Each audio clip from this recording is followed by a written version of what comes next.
말씀 말라기 3장 7절에서 10절까지입니다. 말라기 3장 7절에서 10절 말씀입니다. 만군의 여호와가 이르노라 너희 조상들의 날로부터 내가 나의 규례를 떠나 지키지 아니하였도다. 그런즉 내게로 돌아와 그리하면 너도 너에게로 돌아가리라 하였더니 너희가 이르기를 우리가 어떻게 하여야 돌아가리까 하는도다. 사람이 어찌 하나님의 것을 도둑질하겠느냐. 그러나 너희는 나의 것을 독질하고도 말하기를 우리가 어떻게 주의 것을 도둑질하였나이까 하는도다. 이는 곧 11조와 범어물이라. 너희 곧 온 나라가 나의 것을 도둑질하였으므로 너희가 저주를 받았느니라. 만군의 여호와 이르노라 너희 온전한 11조를 창고에 들여 나의 집에 양식이 있게 하고 그것으로 나를 시험하여 내가 하늘문을 열도록 너에게 복을 쌓을 것이 없도록 붙지 아니하나 보라. 아멘. 말씀 제목은 조건적 신앙의 위험성입니다. 말씀 제목은 조건적 신앙의 위험성입니다. 우리 본문을 우리가 너무나 잘 아는 그 11조와 관련된 말씀입니다.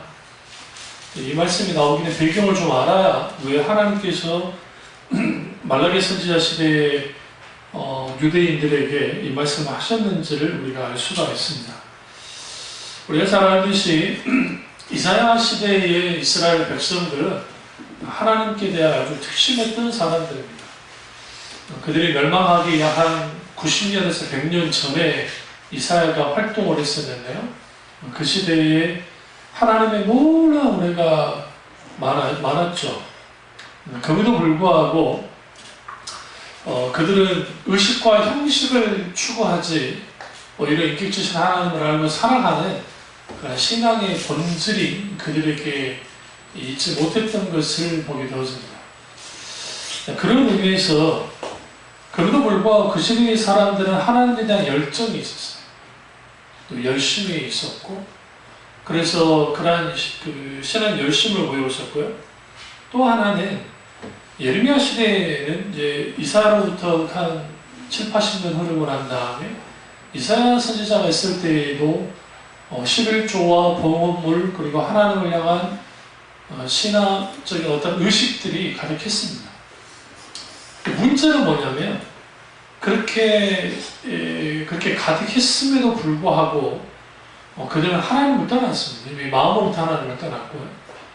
그런 상황에서 주님이 하나님은 어떤 죽은 예배 원치 않고 마음으로 드리는 그런 예배를 원한다고 주님이 계속적으로 말씀을 하시죠. 그리고 이제 나라가 멸망을 합니다. 멸망을 하고 그들이 이제 70년 동안에 이제 종살이를 하죠. 포로 종살이를 하고 그들이 돌아옵니다. 말라기는 이제 포로 이후에 활동했던 선지자입니다. 그러니까 우리가 잘 아는 느헤미야, 그 다음에 에스라, 그런 시대. 근데 마지막 선지자가 말라기니까 적어도 BC 한 450년경 그쯤에 활동했던 선지자가 말라기입니다. 이 말라기 시대가 됐을 때에는 이제는 의식조차도 무너진 시대가 된 겁니다. 그 전에는 의식이 정확하게 지켰어요. 하나님 앞에. 학계 시대는 그래도 그들이 좀 힘들긴 했지만 또 책망받고 성전이라도 지었고요. 또 느헤미야 시대에는 성벽이라도 건축을 했고, 그러니까 이제 말라기 시대에는 그 이후 세대의 사람인데 그 사람들은 이제 하나님께 드리는 11조조차도 하지 않았다는 것, 복음을도 하나님께 드리지 않았다는 것을 뭘 의미하냐면 신앙의 파괴를 뜻합니다. 그러면 이들이 누구냐? 이들은 정말 그들의 바로 이 조상들은 대단한 사람들입니다. 어떤 면에서 왜 그러냐면 BC 586년에 이스라엘 남유다가 멸망하고 이스라엘은 역사의 무대에서 끝이 납니다. 그리고 바벨론으로 다 포로로 끌려갑니다. 나머지 좀 노약자들이나 별복 없는 사람들만 팔레스틴 땅에 놔두고 나머지는 다 데려갔단 말이에요. 거기에서 그러면 종살이하면서 그들이 고생만 했느냐? 그렇지 않습니다. 1세대는 아주 큰 고생을 했지만 2세대는 특별히 다니엘 보시면 그들이 어디에 들어가요? 궁정에 가서 일하잖아요. 그러니까 사드락과 메삭과 아벳느고도 마찬가지고. 왜 그게 가능했냐면 바벨론이 원래 그들의 꽤 부셨던 그 민족이 아시리아인데, 그러니까 아시리아는 정책 자체가 이방 민족을 중용하지 않아요. 그들이 셈족입니다. 그러니까 아브라함과 같은 셈족이에요, 아시리아는. 근데 그들은 아주 동화 정책을 쓸 때 그들의 그 민족을 말살시키고 종교뿐만 아니라 언어까지도 꽤 부셨던 민족이 아시리아. 그래서 아시리아 제국이 그렇게 오래가지 못한 겁니다. 그러다가 바벨론, 신바벨론, 그 느부갓네살이 아시리아를 향해서 이제 반란을 일으켜서 그 나라를 꺾습니다. 근데 이제 꺾다 보니까 이들도 그러니까 피지배 계층이었거든요. 아시리아의 피지배 계층이었기 때문에 인재를 동용할 때에 그 배타적이지 않아요. 이 사람들이. 그러니까 배타적이지 않았기 때문에 이제 우리가 잘 아는 다니엘이든 또 여러 그 똑똑한 애들을 등용을 했고, 그리고 또 바벨론이라는 그 지역 영토가 아주 크기 때문에 땅이 많아요. 이스라엘처럼 한정적이지 않기 때문에. 그러니까 땅을 많이 나눠주는 거예요. 그러니까 유대인들과 12지파 생각해보자요. 어쨌든 아시리아 때 10지파가 무너지긴 했지만 소수가 어디로 들어왔다? 남유다로 들어왔고 그들이 다시 잡혀간 거예요. 그러니까 이제 그들의 기록이 나오는데 바벨론 살만하다는 거예요. 아주 풍요롭다는 거예요. 왜냐하면 유프라테스 강과 티그리스 강이 이렇게 있기 때문에 아주 비옥하고, 오늘날 말하면 뉴욕 같은 곳이에요. 오늘날 말하면. 그러니까 그냥 자기들이 이제 거기서 좀 열심히 동화되기만 하면, 야훼 종교를 버리기만 하면, 마르둑신을 섬기기만 하면 어려울 게 없는 게 된 거예요. 그러니까 거기 상당수가 하나님을 버리고 이제는 마르둑신을 섬기고 그렇게 산 겁니다. 그런 상황에서 유다인들이, 그러니까 유다 지파를 중심으로 한, 유다인이 그때 생겨나는 건데, 유다 지파 사람들이 이제 그들이 고국으로 돌아가는 움직임을 보입니다. 그리고 이제 레위인들과 함께. 그리고 이제 고국 그 귀한 고토 운동이 나고, 그걸 촉발시킨 사람이 우리가 너무나 잘 아는 그 에스라라는 인물입니다. 학사 에스라. 그리고 그들이 이제 하나님의 놀라운 도심 속에서 이제 돌아오게 되는 일들이 이제 벌어지는 거죠.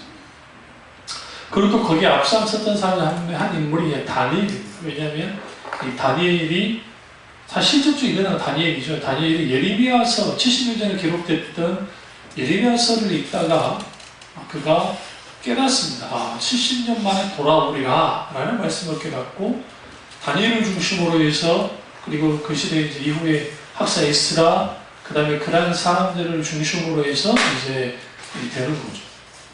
그들이 돌아왔어요. 돌아와서 이제 무슨 일이 이제 벌어졌냐면, 돌아오는 과정이 쉽지가 않습니다. 그래서 시편을 보시면 예루살렘으로 돌아오는 시가 있어요. 근데 돌아오면서 많이 죽었습니다. 그러니까 이제 에스라 사람들 그들 보시면 고국으로 돌아왔던 막 사람들의 숫자가 나오는데, 어떻게 죽냐면 애들이나 노약자들이 그 먼 길을 걸어서 와야 되니까 이제 병들어서 죽고, 또 먹을 음식이 없어서 굶어 죽고, 물이 없어서 죽었어요. 그것까지는 그럴 수는 있는데, 이제 문제는 뭐냐면 강도들이에요. 그러니까 집단적으로 이제 올 때마다 그 근방에 있는 아주 악한 무리들이 그들이 친 거예요. 그러니까 고레스 칙령으로 돌아오기는 했지만, 고레스 왕이 이때는 이제 페르시아 때에는 바벨론이 멸망하고, 고레스 왕이 지켜주지는 않았어요. 군대를 같이 보내서 그들을 끌고 간 게 아니라 그들끼리 모여서 갔단 말이에요. 힘없이. 근데 다 가느냐? 그렇지 않습니다. 상당수의 그러니까 이스라엘 사람들은 동화돼서 있어버렸어요. 그 대표적인 분이 누구예요? 모르드기 같은 사람? 안 돌아왔잖아요. 그러니까 신앙을 저버리지는 않았지만 안 돌아온 사람들이 있었단 말이에요. 대표적인 에스더도 그렇고. 그런 의미에서 거의 위시대가 고레스 시대이기 때문에 그런 상황에서 그들이 돌아왔습니다. 그러니까 많이 죽었어요. 그래서 그 시편 보시면 하나님 돌아온 시편이 아주 슬퍼요. 애가 굉장히 웁니다. 광야길을 통과하고 나올 때 그들이 광야에서 사람들이 죽어져 나간다. 그리고 이제 고국에 딱 왔더니 웬걸 사마리아 사람들이 더 찾아오고 있는 거예요. 혼혈했던 사람들, 잡족들이. 이런 말은 그러지만 그리고 거기 이방 세력이 그대로 있고 그들이 돌아와서 할 수 있는 게 별로 없었어요. 솔직히. 그런 상황에서 이제 예루살렘 어디로? 스룹바벨을 중심으로 한 스룹바벨 총독을 중심으로 해서 이제 그들이 돌아옵니다. 돌아와서 그 힘겹게 살아가는 거예요. 그런 속에서도 하나님 앞에 11조를 드렸고 봉헌물을 드렸어요. 그들이 안 드는 게 아니에요. 그리고 그들이 성전을 재건을 하려 했지만 그 성전 재건이 중도에 문제가 되고 학계 선지자가 거의 한 10년 이상 중도 이제 터만 닦아놓고 짓지 못합니다. 10년 이상 방치된 상태에 있다가 하나님의 계시가 학계에게 강력하게 맺혔고 스가랴 선지자를 향해서도 강력하게 하나님 말씀이 이제 주어졌습니다. 그리고 학계가 강력하게 이제 그들을 책망하죠. 너희들의 굴뚝에는 연기가 나서 먹을 양식이 있고 그리고 거기는 집을 짓고 그때 이제 집을 졌다 할 때 우리 좀 오해하지 말아야 될 게 막 집을 막 화려하게 짓는 건 아니에요. 솔직히 그 시대에 들여다보면 그럼에도 불구하고 하나님의 성전터는 뭐였어요? 아주 폐허처럼 되어버린 거예요. 10년 동안 방치됐어요. 10년 이상 방치됐으니까 폐허 아니에요. 폐허. 그러니까 너희들이 막 나무로 막 집을 막 만들고 막 했는데 이게 뭐냐 도대체. 그래야 그들이 회개하고 돌이키고 성전 건축을 합니다. 근데 그들이 이제 자재가 부족하기 때문에 이제 수룹바벨 성전을 뭐라고 하냐면 나무 성전이라 하는 편입니다. 그러니까 주축도는 다 돌로 하긴 하지만 이제 이걸 지을 수 있는 그게 많이 그렇게 많지 않았기 때문에 주로 나무를 이용해서 이제 그것도 우리처럼 그 소나무 큰 거, 뭐 백향목 큰 거 생각하면 안 돼요. 그 조각목 같은 그런 볼품 없는 나무들 어쨌든 가난하니까 이용을 해서 이제 성전을 짓습니다. 성전을 딱 지었을 때 그 노인들이 아직 살아있던, 그러니까 어린 시절에 성전을 봤던, 아주 어릴 때 봤던 노인들, 그럼 그 정도 나이면 거의 한 70년을 기원했으니까 거의 한 100살 가까이 되어지는, 혹은 80살이 넘는 그 사람들이 우는 거예요. 왜 우느냐면 너무 볼품이 없어요. 어떻게 저걸 성전이라 짓냐. 솔로몬의 성전, 여기 그런데 그때 이제 학사 에스라가 위로하면서 울잖아요. 기쁜 날이니 성인이니 하나님 앞에 기뻐하자. 그 정도로 헌신했던 사람이에요. 그런데 불과 한 세대가 지나가기 전에 이제는 봉헌물도 안 드리고 11조도 하지 않는 시대가 되어버렸다는 겁니다. 그걸 말씀드려요. 조건적 신앙 구절로서 주로 잘 쓰이는 게 이 말씀인데 이게 오해에서 나온 거예요. 11조 안 하는 사람들에게 이제 하나님의 시험에서 11조 해봐라. 그러면 하나님이 뭐 한다? 이렇게 하나님께서 이렇게 뭐 할 거다? 복을 주신다. 8절을 보면 11조 하지 않으면 도둑질한 거다. 얘네들 어떻게 주의 보수 도둑질하냐. 11조만 봉헌물 하지 않는 거 도둑이 아니냐. 그럼 왜 도둑질하냐. 11조 하지 않으면 도둑 아니냐. 그런데 하나님이 이렇게 11조 하면 이렇게 복 주신다고 약속했다 하면서 이제 주님이 나를 시험해라 라고 합니다. 이 말을 오해하는 거예요. 어떻게 오해를 하고 있었냐면 일종의 이게 복받는, 그러니까 11조 드리면, 봉헌을 드리면 복받는 구절로서 싸구려 분강사들이 사용을 했고 오늘날도 그렇게 사용하는 사람들이 있어요. 이 말씀은 좀 역설적으로 봐야 돼요. 어떻게 역설적으로 봐야 되냐면 11조와 봉헌문은 당연한 거라는 걸 알게 되는 거예요. 이게 특별한 게 아니라는 거예요. 이거 하나 딱 잡아두고요. 레위기 가장 마지막 절을 가보세요. 마지막 장이에요. 레위기 제일 마지막 절. 딱 가보시면 27장 30절 그리고 그 땅의 10분의 1 곧 그 땅의 곡식과 나무의 열매는 그 10분의 1 여호와의 것이니 여호와의 성물이라. 또 만일 어떤 사람이 그의 11조를 물으려면 그저 5분의 1을 더할 것이요 모든 소나 양의 11조는 목자의 지팡이 아래 통과하는 것에 10번째 것마다 여호와의 성물이 되리라. 그 우열을 가리거나 바꾸거나 하지 말라. 바꾸면 둘 다 거룩하리니 무르지 못하리라.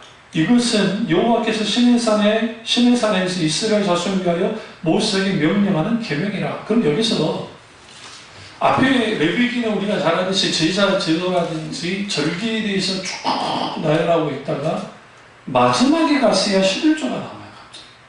근데 여기서 우리가 좀 하나 이제 아셔야 될 게 뭐냐면 이 말씀이 기록될 때가 어디서 기록된가요? 광야예요, 광야. 가나안 땅이 들어와서가 아니에요. 무슨 말이냐면 광야에서 가축을 키우면 얼마나 키우겠어요? 그러면 키울 수 있는 가축이라는 것은 하나님 앞에 제사 드릴 수 있는 그거 외에는 그들이 먹는 가축을 전혀 키울 수가 없는 거예요. 그러니까 이미 광야에서 이제 소제부터 시작해서 요제, 번제, 화목제, 속건제, 속제제 이런 제사 제도를 이미 광야에서 말씀하셨고 가르쳐 주셨고 또 우리가 성막에서 이제 하나님께 제사를 드리게 되니까 그렇게 되는데 잘 들으세요. 광야에서도 하나님 앞에 11조를 드려야 된다. 단순히 가나안 땅에 들어가서 하라는 게 아니에요. 지금 얘네 먹을 거 없잖아. 얘네 만나 그냥 먹고 살잖아. 만나 먹으면 얼마나 가난하게 있어 생각해보세요. 물도 풍요롭지 않아요. 그런데 주님이 광야에서부터 11조에 대해서 그러니까 10조뿐만 아니라 절기를 합해서 마지막 11조를 뒀던 이유는 뭐냐면 이 모든 것은 하나님의 것이고 11조의 정신이 결국은 하나님이 주권자이시고 그 주권자이신 하나님 앞에 드려라. 그래서 11조는 신앙의 가장 기본이자 근간이에요. 근간. 이런 말이 있어요. 하나님 막 잘 믿는다고 막 떠버리네. 11조 생활 제대로 안 해요? 그 사람 신앙 생각해봐야 돼요.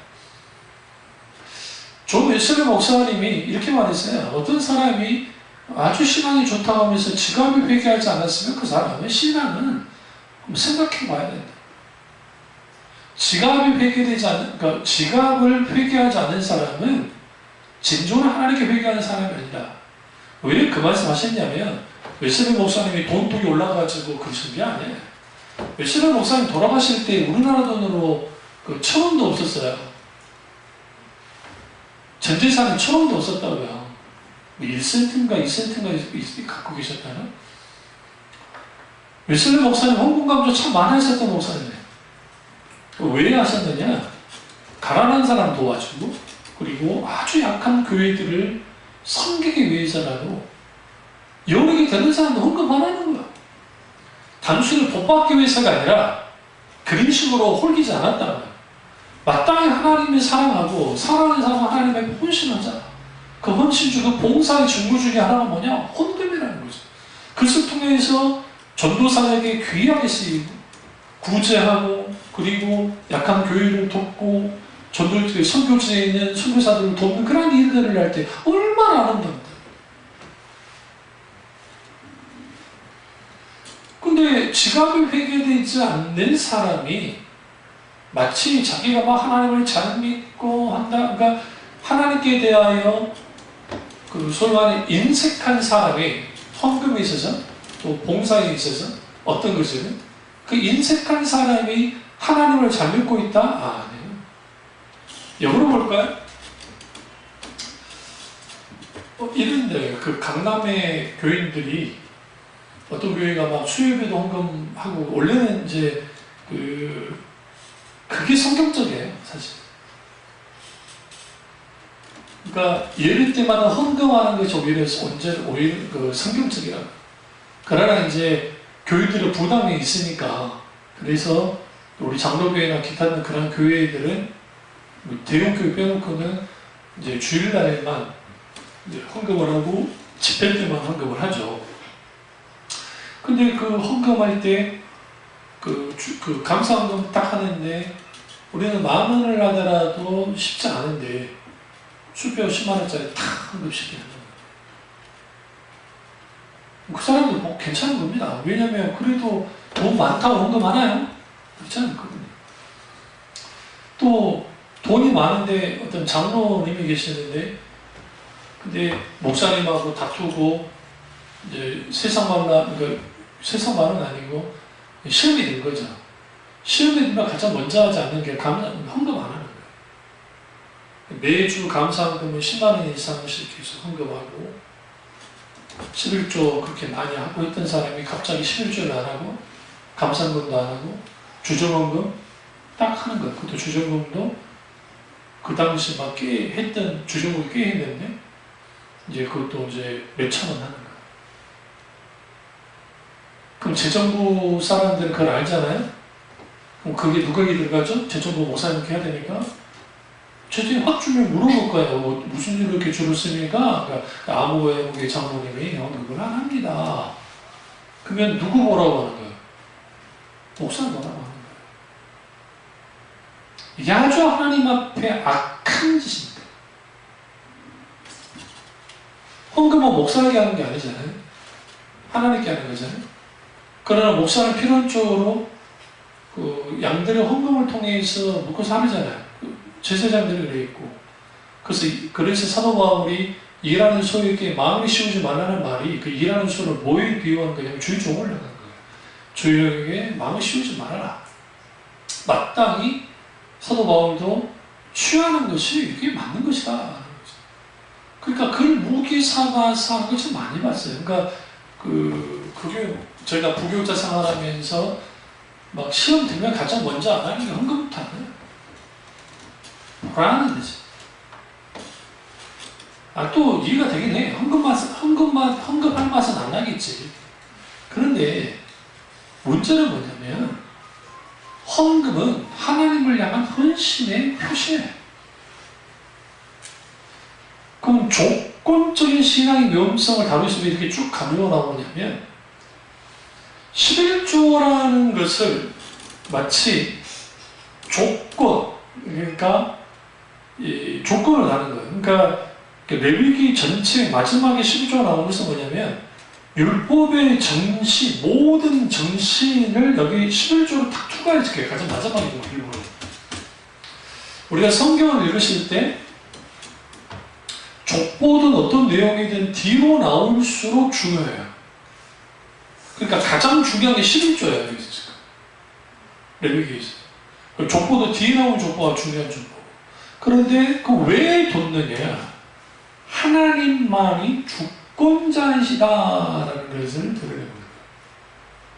그러면 11조의 행위는 뭐냐? 돈은 내가 벌긴 하는데 내가 먹고 살고 하는 내 눈과 내 능력으로 사는 것이 아니라 주님의 주권적인 은혜 가운데 살아가고 우리가 무슨 세금 내듯이 하나님께 하는 것이 아니라 내가 이렇게 살 수 있도록 도와서 하나님 은혜가 너무 감사해서 그 하나님의 주권을 인정해서 나와서 11조를 드리는 거예요. 모든 물질은 하나님의 것이되 맞다. 내 11조 드리면서 내가 이렇게 하나님 영광을 위해서 물질을 쓰는 삶을 산다 라는 것을 드러내고 있는 거죠. 이것과 연장선상으로 본문으로 돌아가서 말라기 3장에서 만군의 여호와께로더나 10절에요. 3장 10절 너희 온전한 11조를 참고해 드려. 첫 번째 보세요. 온전한 11조예요. 여기서 이제 우리가 뭘 들여다볼 수 있냐면 말라기 시대의 이스라엘 백성들이 아주 11조 하지 않은 건 아니라는 거예요. 그런데 뭘 하지 않았느냐? 온전한 11조를 하지 않은 거예요. 사업하시는 분들이 이제 여기서 좀 많이 좀 부담스러워지죠. 왜 그러냐면, 왜 부담스러워질까요? 나의 월급으로 11조를 해야 되느냐? 아니면 회사 순수 이윤이 났잖아요? 이윤 난 것을 가지고 11조를 드려야 되느냐라는 이게 이제 고민인 거예요. 막 큰 기업이면 뭐 법인 되고 하면 그런데 그러지 않아요. 근데 이제 그 회사 전체 이익이 나도 그걸 돈을 좀 모아둬야 되는 게 유동성의 위험이 왔을 때 그걸로 막 해야 되잖아요. 그러니까 그건 그렇고, 그건 이제 그분의 믿음이 달렸고, 분명한 것은 그 사장의 그 월급, 그러니까 자기 수입의 11조를 장악하게 하는 게 돼요. 그게 쉬워요, 안 쉬워요? 안 쉬워요. 우리 딸내미가 그 자격증 장학금을 받았거든요. 40만 원인가 무슨 50만 원인가 40만 원, 30만 원? 35만 원, 30만 원 받았거든요. 근데 이 녀석은 이거 11조 할 생각 아예 안 한 거예요. 왜냐면 그냥 장학금을 받은 거니까. 그래서 제가 아르바이트 한 거 11조 내고, 그 다음에 그 용돈 받는 거 11조로 내는데, 저 엄마가 11조 하라는 거 그거 왜 내야 되는 거예요? 어차피 통장으로 들어오면 그거 그냥 장학금을. 그러니까 이제 설명을 쭉 해주니까 알았어 내면 되지 뭐 하고 이제 냈더라고. 현금을 냈는데, 근데 왜 그런 것을 어릴 때부터 가르치냐면요, 그런 그 11조에 대한 훈련은 11조를 해야 복을 받기 때문에 아니에요. 여기 막 흔들어 넘쳐도 복을 준다니까 한국 교인들이 온라인을 과거에 비해서 11조 잘 안 합니다. 근데 과거에는 11조 아주 잘했고 외국으로 복 받으려고.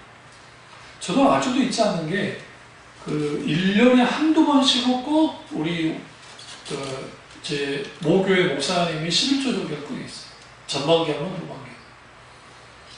그때는 제가 어렸을 때 잘 몰랐는데 생각해보니까 그 이유가 11조 생활을 잘하지 않을 시점이 되어지면 과한. 그러면 교인들이 복받기 위해서라도 11조를 합니다. 그리고 목사님도 그렇게 설교를 하셨고, 하나님께서 도둑질하지 마십시오. 그 말은 틀린 말 아니잖아요. 근데 문제는 뭐가 강조되어지냐면 복이에요. 흔들어 넘치는, 하늘에 쌓아도 없도록 붙는 그 하나님의 복을 받기 위해서라도 11조이라. 이게 이제 소위 말하는 조건층 신앙입니다. 근데 이거는 하나님의 의도가 아니에요. 그러니까 성경을 단순히 문자라고 보면 안 돼요. 여기 실질적으로 숨겨진 뜻을 봐야 돼요. 왜 주님 이 말까지 했겠냐면, 온전한 11조와 보온을 해라는 겁니다. 그리고 계속 강조된 게 뭐가 강조됐어요? 나의 것, 나의 것, 나의 것이에요. 하나님의 것이다 라고 계속 말씀하세요. 그럼 하나님의 것이라는 표현이 쓰였을 때에는 뭐와 관계 있냐면 하나님의 주권. 하나님의 주권을 좀 더 쉽게 표현해드리면 하나님의 왕권입니다. 하나님만이 만왕의 왕이시니까. 왕 중의 왕이니까. 너는 나를 왕으로 인정해라는 거예요. 목사님 11조 드리고 보험 드리는 게 하나님을 왕으로 인정하는 겁니까? 단순히 그런 측면에서 말하는 것이 아니라 우리 인생의 모든 것에서 하나님은 왕이십니다. 근데 그것이 실질적으로 행동으로 드러나는 게 뭐냐면 11조와 보험입니다. 11조와 보험입니다. 여러분이 100만원 벌었을 때 11조 하기 쉬워요. 1000만원 벌었을 때 11조 하기 쉽지 않아요. 근데 1억을 벌었을 때 11조 하기가 더 어려워요. 왠지 아세요? 사실은 내가 더 많은 것을 가졌어도 단위가 커지면 그냥 커 보입니다. 커 보입니다. 요즘 그렇다잖아요. 차범근 씨가 독일에서 활동할 때 돈 많이 벌었잖아요. 그때마다 그 양반이 한인교회들을 돌아다니면서 이제 일을 들으니까 그때 돌았던 말이, 그 차범근 씨가 한인교회들이 어려우니까 그 교회 등록하면 그 교회에 아주 그냥 부자 될 거라고. 그러니까 부자라는 부분보다는 재정적으로 좀 괜찮아져서 좀 더 사회가 좋을 거라고. 그래서 이제 놀라도 차범근 씨가 그 한교에 정착하지 않고 이제 이렇게 돌아다니면서 이제 했어요. 근데 뭐 한글 어떻게 했다든 뭐 제가 들어본 적은 없으니까 모르겠고 글 많이 돌은 적 한때 본 적이 있어요. 박진영 씨한테 묻고 싶어요. 본인이 뭐 교인이 됐다고 하니까 하나님 앞에 11조를 드리면서 율법 폐기론자들이 말하죠. 11조는 끝났다고. 그건 아주 우스운 소리예요. 그러니까 이 부분에 있어서 존 팔퍼 목사님이 어떤 중년의 사람이 물었어요. 11조라는 질문은 11조 율법 아닙니까? 11조 드릴 필요가 없지 않습니까? 그러니까 이제 존 팔퍼 목사님이 뭐라고 하셨냐면, 그래요. 당신만들 11조가 율법이라고 합시다. 그러면 이제 성경에 보시면 서신서를 쭉 보시면 사도 바울이 연보에 대한 헌금에 대한 설교를 참 굉장히 많이 해요. 그때에 뭐라고 표현하냐면 하나님 앞에 넘치도록 헌금해라. 그러니까 인색하게 하지 말고 즐거이 내고 그리고 넘치도록 해라. 이 의미는 무슨 의미냐면 11조보다도 더 해라는 거예요.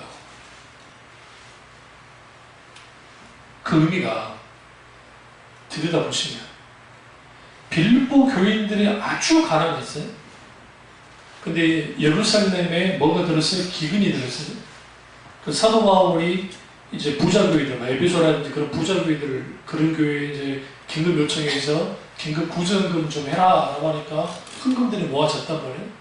근데 뜻밖에도 그 가난했던 빌립보 교인들이 힘써서 뭐 했냐? 헌금을 했어요. 그러니까 사도 바울이 빌립보서에서 뭐라고 하냐면 성도의 봉사의 직무가, 이 봉사의 직무는 헌금을 뜻해요. 교회를 온전케 하느라. 하나님께 영광이 있는 거예요. 그래서 그 사도 바울이 기뻐서 뭐라고, 헌금이 많아서 기쁜 게 아니라 그들이 기꺼이 주님을 향해서, 주님을 위해서, 주님의 교회를 위해서 헌신하고 하는 그 봉사의 아름다움에 대해서 표현합니다. 조건 때문에 헌금한 게 아니라는 거죠. 조건 때문에 하나님 믿는 게 아니에요. 그러니까 처음 예수 믿을 때는 조건 때문에 예수를 믿을 수 있어요. 그거 부인하지 않아요. 그거 잘못된 거 아니에요. 처음부터 내가 예수님을 위해서, 영광을 위해서 뭐 그러려고 예수 믿는 사람 없으니까. 처음에는 병 낫기 위해서, 문제 해결을 위해서, 정말 마음의 위안을 위해서, 자아 성취를 위해서, 기타 등의 이유 때문에 예수님을 믿을 수는 있단 말이에요. 처음에는. 그러나 예수님을 딱 만나면, 인격체신 예수님을 만나면 모든 하나님의 사람들이, 그러니까 이거는 뭐 성경에 나온 인물뿐만 아니라 오늘 우리들 마찬가지고 있는 현상이 뭐냐면 서렌더, 소위 말하는 항복해요. 하나님 앞에 항복한 일이 먼저 보여주고 그 다음에 일어나는 일이 뭐냐면 하나님을 주권자로 인정을 하고, 여러분 은혜 받으면 지갑이 잘 열려요 안 열려요? 열려요. 하나님 앞에 헌금한다. 교회 가서 봉사하는 일 해야 안 해요? 해요. 기쁘게 해요. 청소 봉사 힘들어도 해요. 화장실 청소 감사하게 해요. 왜요? 하나님을 만난 사람들은 하나님 어떤 분이라기 때문에 어떤 조건 때문에 움직여서 하나님을 기쁘시게 하는 게 아니라 하나님 그분을 사랑하고 그분이 좋아서, 이게 성경에서 말하는 조건 없는 신앙이에요. 그러니까 이 구조를 지금 말라기 3장 10절의 구조를 조건절로 보면 큰 오산이에요. 이거는 조건절이 아니고 무슨 절이냐면 이게 강력한 강조형이에요. 뭘 강조하느냐? 단순히 11조와 봉헌물에 대한 강조가 아니라 하나님을 주권자로 인정하라는 거예요. 주권자. 실제로 그래요, 여러분. 11조 생활하지 않는 사람들이 그 돈 아까워 11조 생활 안 하죠? 신기한 일이 벌어져. 어떤 신기한 일이 벌어지냐면 갑자기 안 쓰던 돈들이 새요. 갑자기 아프다든지 뭐가 됐는지 뭐 해가지고 돈들이 새요. 그러면 다시 돌아가죠. 존 파이퍼 목사님에게 했던 그 중년의 남자에게 그래서 이제 물었어요. 11조 생활 하십니까? 뭐 먹거든요. 뭐 먹거든요. 그러니까 한마디 하셨어요. 11조 생활하지 않으니까 그걸 하신 겁니다. 이 사람은 기분이 나빠졌죠. 이제 들어보세요. 당신이 11조 생활하지 않으면 이렇게 말하겠죠. 그건 율법이니까 안 했다고. 그런데 당신은 물어보고 싶습니다. 당신이 가지고 있는 이런 모든 물질 누구의 것입니까? 결혼을 하니까 하나님이에요. 그 11조 아깝습니까? 하나님께 드리는 것이. 또 머뭇거리죠. 그럼 이 11조가 하나님께 드리는 겁니까? 사람에게 드리는 겁니까? 그 대답 안 해. 그러니까 뭐라고 했어? 그럼 봅시다. 당신이 드리는 헌금은 누구에게 드리는 겁니까? 당연히 하나님이죠. 당신은 얼마만큼 하나님께 드렸습니까? 성경에서 말하는 10분의 1만 드리라는 말이 아닙니다. 하나님을 주권자로 인정하고 내가 하나님을 사랑하기 때문에 그 사랑 하나님 앞에 뭐 하는 거야? 내가 할 수 있는 나 힘을 다해서 하나님 앞에 헌금하고 헌금뿐만 아니라 많은 섬김을 하고 하나님께 나아가는 그게 아름다운 거예요. 지금 하나님이 말라기 선지자를 통해서 이 11조 말하는 건 뭐냐면 너희들은 나를 주권자로 인정하지 않는다는 거예요. 어떤 11조를 드리지 않았다고요? 온전한 11조를 드리지 않았어요. 그럼 온전한 11조는 뭐냐? 예수님께로 가봐요. 바리새인들이 박하와 근체와 뭐 하나 있는데 그거를 하나님께 드렸던 사람입니다. 근데 예수님이 이 부분에 대해서 뭐라고 했어요? 그 드리는 것이 틀리다 하지 않았어요. 그들은 참 좋은 거다. 그런데 그들에게 세 가지 결정적인 게 빠졌다는 거예요. 예, 그게 오늘 이 조건적 신앙을 엎을 수 있는 열쇠가 되는데 인과 신과 이거를 버렸다. 이는 뭐냐면 하나님의 사랑, 신은 믿음이에요. 그리고 또 하나는 의예요. 그러니까 하나님을 사랑하는 것, 그리고 하나님을 향한 믿음, 그리고 하나님의 놀라운 의로움이 있을 때 그것이 뭐에 담겨져 있느냐? 11조, 이게 11조뿐만 아니라 모든 신앙 가운데 그게 담겨 있어야 그것이 하나님이 받으시면은 뭐가 되는 거예요? 헌금이 돼요. 11조. 그러면 말라기 선지자를 보시면 여러분 댁에서 보시면 알겠지만 이들이 어떻게 하나님 앞에 11조를 했냐면 양을 하나님께 예를 들어 양을 11조를 드릴 때 어떤 짓을 하냐면 온전한 11조 속에 양이 들어가려면 병든 것을 드리면 안 돼요. 그래서 이제 여기 온전한 것을 드리라고 계속 말하죠. 그 이유가 뭐냐면 그들이 이거 어차피 죽어 도태될 것이고 잡아 먹어도 맛도 없고 문제돼요. 그러니까 어차피 이거 그냥 하나님께 드려버립니다. 그 누가 한 짓이냐? 말라기 시대의 유대인들이 한 짓이에요. 그러니까 하나님께 11조를 아예 아는 건 아니에요. 근데 어떻게 하느냐? 자기들 기준대로 흠 없는 것을 하나님께 드려야 되는데 번제든 뭐든. 근데 병든 것을 하나님께 드리기 전에.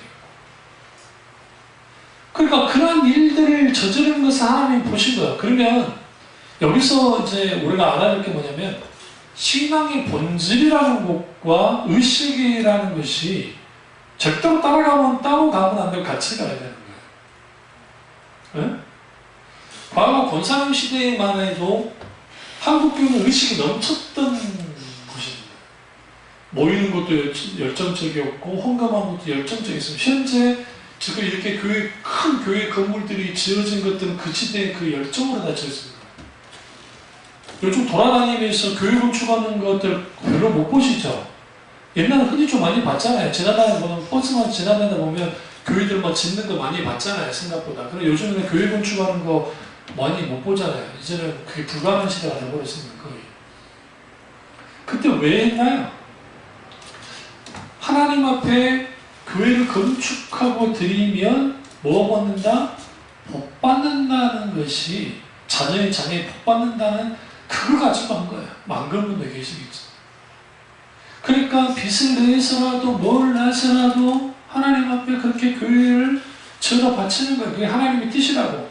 그래서 학계서를 이용해서 교회당 건축과 성전 건축을 동일시하면서 이렇게 했단 말이에요.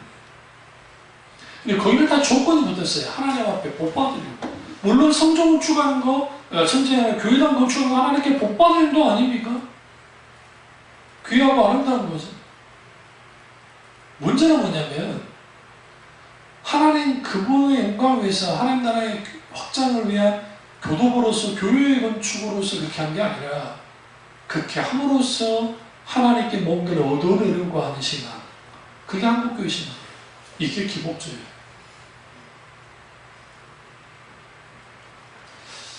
어린아이일 때는 조건이 붙는다니까요.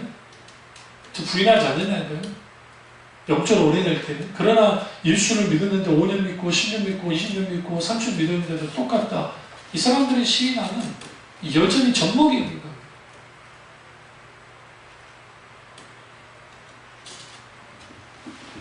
이 조건적인 신앙이 결국은 그들에게 결정적으로 뭐가 없어서 문제가 되냐면 하나님이라는 사랑이 없는 거예요. 그래서 하나님이 이스라엘에 대한 사랑을 갖고 계셨는데 이스라엘은 하나님에 대한 사랑이 없어요. 사랑이 없으니까 인색해집니다. 그러니까 우리가 하나님을 향한 인색해지는 사람들은 그들이 하나님에 대한 사랑이 식었다는 것이 있어요. 그러니까 포도나무 교회 교인들이 다 그렇지 않겠지만 어느 날에 딱 목사님 보니까 막 신앙의 본질, 뭐 하나님의 사랑을 알고 막 그런 것을 막 하는데 의식이 없는 거야. 그 목사님 그러잖아요. 감사가 그러잖아요. 근데 우리가 자녀들에게 막 너 사랑한다, 사랑한다, 사랑한다 말은 하는데 아무것도 안 해줘. 그게 사랑하는 거예요, 그게? 의식은 마태오스 목사님 말처럼 이 컵이라고 한다면 본질, 하나님 사랑을 알고 아는 본질 안에 담겨져야죠. 이게 함께 해야지. 같이 가야 이게 실질적인 것이지. 그러지 않으면 아무 의미 없어요.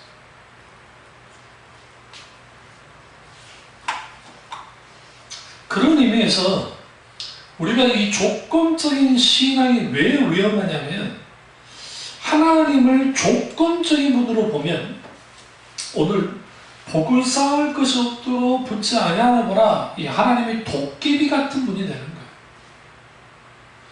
금나라 뚝딱, 은나라 뚝딱 그런 하나님을 믿기시는 거예요. 하나님이 신앙을 어릴 때는 여러 응답을 주십니다. 그러나 어느 시점 되어지면 하나님은 그 부분에 있어서 다루기 시작해요.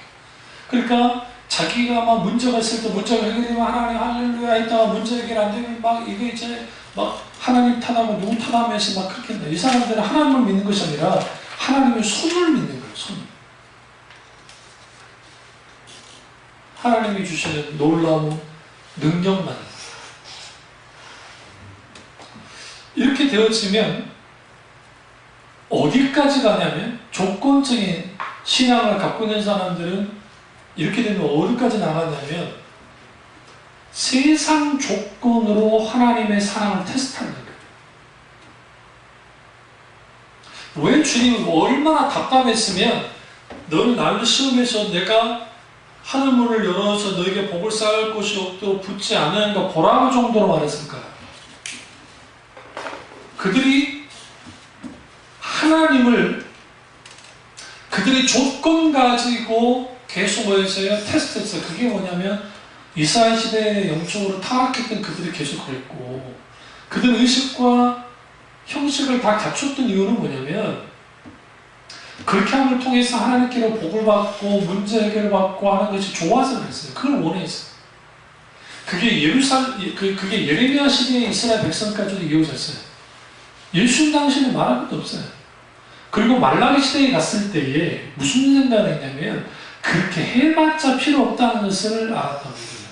그게 오늘날의 한국교회 현실인 것 같아요. 이제는 하나님 앞에 그렇게 막 힘들어서 막 교회 건축하는데 헌금을 드리고 뭐 11조 열심히 한다고 해서 이렇게 막 복 주고 복 받고 하는 일 없다고 생각해요. 그러니까 들을 이유가 없는 거예요. 근데 또 이게 잘 들으세요?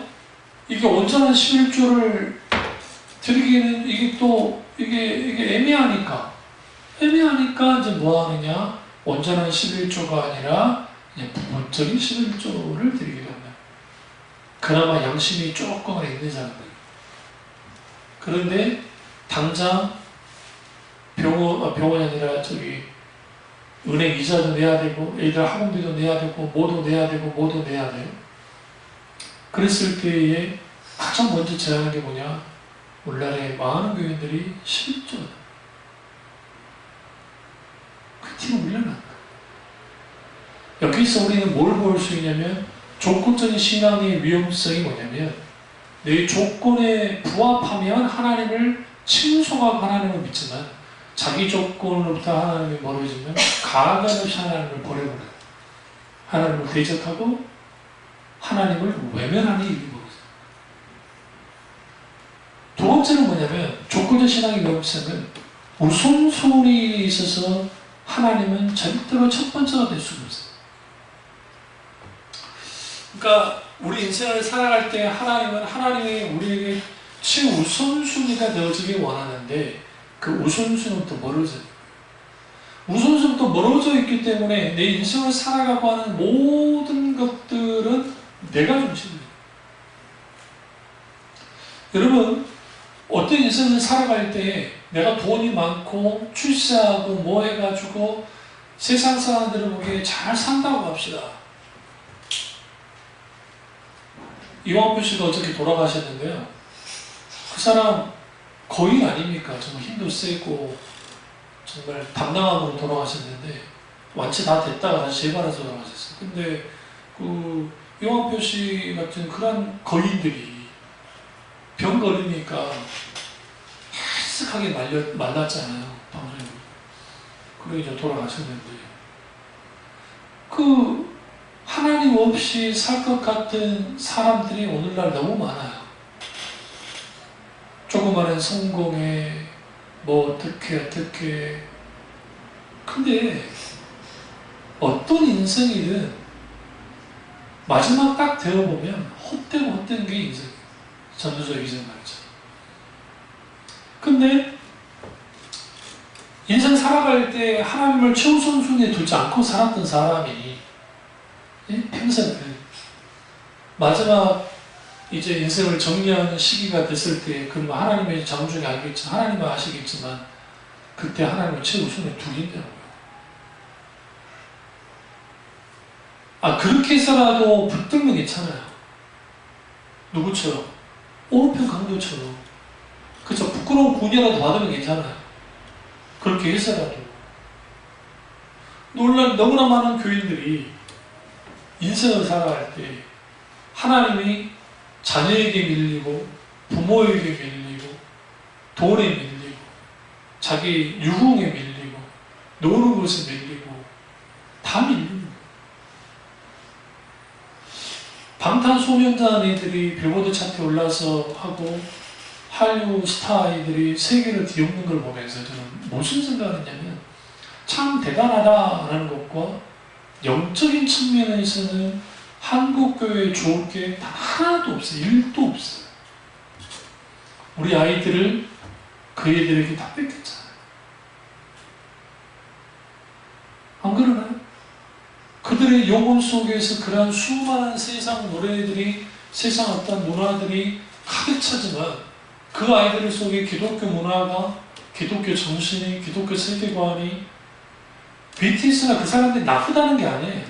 그걸 말하는 게 아니라 그들은 그들을 최선을 다하고 대단한 일들을 하고 가고 있는데 교회가 적어도 그들과 대등하게 갈 수는 있어야 되는데 이제는 아예 짓밟히고 아주 따라갈 수도 없는. 그러니까 교회 안에서 무슨 일이 벌어지느냐? 이제는 힙합을 하지 않나? 그런 일들을, 그런 걸 통해서 하고, 악기를 할 때 막 악기 같은 거를 막 화려한 악기 막 연주를 내가지고 전문 청년들에게 이렇게 하고 찬양하게 만든 일들을 서슴없이 한단 말이에요. 왜 그런지 아세요? 인격체이신 하나님을 만나지 못하면, 인격체이신 하나님의 임재 가운데 있지 못하면, 성령의 기름 속에 있지 못하면 세상이 하는 방법을 그대로 쫓아. 그런다고 해서 쫓아지느냐? 못 안 돼요. 그래서 조건적인 신앙은 뭐와 결합되어 있냐면 교묘한 신앙심과 결합이 되어 있어요. 그래서 신앙심을 끌어올리는데 가장 좋은 게 조건이에요. 그 조건이라는 것은 복이에요. 행복하게 해줄게, 복 줄게, 문제 해결해 줄게, 이라는 것들. 그러니까 하나님이 어떻게 이제 그들 속에 각인되어지냐면 조건 속에 있는 하나님이에요. 그러니까 조건 속에 있는 하나님이기 때문에 하나님을 있는 그대로 사랑하지 못해요. 사람들 가운데도 그러잖아요. 어떤 조건 보고 결혼하면 그 조건이 잘 유지되면 결혼 생활이 괜찮지만 그 조건이 깨지면 끝나죠. 그 대표적인 게 연예인들이 어떤 사업가랑 결혼했다가 사업이 잘 될 때는 괜찮은데 사업을 망하면 꼭 여지없이 여자 배우들이 뭐하죠? 이혼해버리죠. 그 이유냐 뭐냐면 그게 그 조건 보고 뭐 다른 이유도 있겠지만 상담 보고 조건 보고 결혼했기 때문에 그 조건이 깨지면 그래요. 마찬가지로 언제든지 조건적인 신앙을 갖고 있는 사람들은 하나님과 이혼할 준비가 되어 있어요. 하나님이 내 조건만 맞춰주시면 난 신앙생활 잘할 수 있지만 하나님이 내 조건 맞춰주지 않으면 언제든지 하나님과 이혼할 준비가 되어 있어요. 그러니까 하나님과 결별하는 거 크게 문제되잖아요. 그나마 율법주의에 대한 공포심이 있고 또 하나는 그 종교심에 대한 불안감이 있는 사람들은 그것까지는 못하더라도 이제 뭐까지는 해요? 별거까지는 한단 말이에요. 하나님과 별거하면서 더 이상 하나님이 내게 어떤 그 주권이나 어떤 그 영향하지 못하게 하고 계속 뭐를 밀어붙이냐면 내 조건을 하나님이 들어줘야만 한다. 그래서 하나님과 그 관계가 불안정한 관계 속에 있게 되어지고 그런 관계 속에 하나님이 이제 상상할 수도 없고 영적인 침체, 신앙의 뒤로 물러난 하나님의 은혜의 현재 통치는 뭐 쳐다보고 생각할 수도 없고 하나님과의 관계가 삐뚤어져 있죠. 그러면 그 교회 생활할 때 이런 삐뚤어져 있는 사람이 그 교회 생활할 때는 보나마나 그렇게 하든지 또 하나는 조건적인 신앙의 또 한 점이 뭐냐면 그 율법주의적인 신앙에 가서 자기 의와 자기 공덕주의에 빠져있는 사람들은 자기는 그렇지 않는데 외면을 아주 믿음 좋은 사람처럼 열심히 의식해요. 그러니까 우리가 조건적인 신앙 속에도 열심히 의식과 형식을 하는 사람들이 있어요. 교회가 많아 있단 말이에요. 그렇게 열심히 해요. 근데 문제는 뭐냐면 그들 속에 뭐가 없냐면 하나님을 알고 사랑함이 없어요. 자기 공덕과 자기 의만 있습니다. 그럼 높아져요. 그리고 묶여요. 신앙이 묶이면 자유가 없어요. 그렇게 신앙생활하면 사람들이 알아주고 칭찬해주고 그리고 직분이 올라간다. 그러면 이제 뭐가 되느냐? 바리새인처럼 경직돼요. 뭘 버려요? 인과 신과 의를 버려요. 의와 인과 신을 버려요. 버린 상태에 있게 되어지니까 이제는 하나님을 어떻게 이제 보게 되냐면 그 조건적 신앙에 빠지면 하나님을 교리나 여러 가지로는 하나님을 알아요. 그런데 이제 이게 그 관념에 묶여요. 관념이라는 우리 생각 속에 묶여 있어요. 그리고 자기 조건에 투과해서 봐요. 하나님을 프리즌. 자기 조건에 맞으면 하나님은 좋은 분이고 조건에 맞지 않으면 나쁜 분이에요. 그래서 고난이 딱 닥치잖아요. 그러면 하나님을 아주 매도합니다. 내가 이때까지 하나님께 헌금 드린 게 얼마고 어떻게 봉사를 했고 어떻게 내가 하나님께 하나님 이룰 수 있습니까? 라고 나오고 있어요. 물론 신앙생활 잘하는 사람도 그럴 수는 있긴 있어요. 연약하기도. 근데 그렇게 나오다가 결국 거기에 아주 그냥 걸로 넘어져서 사탄에 의해서 그냥 신앙이 쪼그라드는 사람도 있고 어떤 사람이 이제 그 갈등 속에서 헤어나지 못한 사람도 있고 그래서 아주 오랜 세월 동안에 뭘 겪게 되어지냐면 영적 침체를 그래서 눌립니다. 그래서 예수님 안에서의 자유를 누리지 못해요. 그러한 일들이 오늘날 교회 가운데 많이 일어납니다. 그게 좁고 신앙의 위험성입니다. 다음 주에도 이걸 연장선상에서 조금 더 다루도록 하겠습니다. 기도하겠습니다. 자, 기도하실 때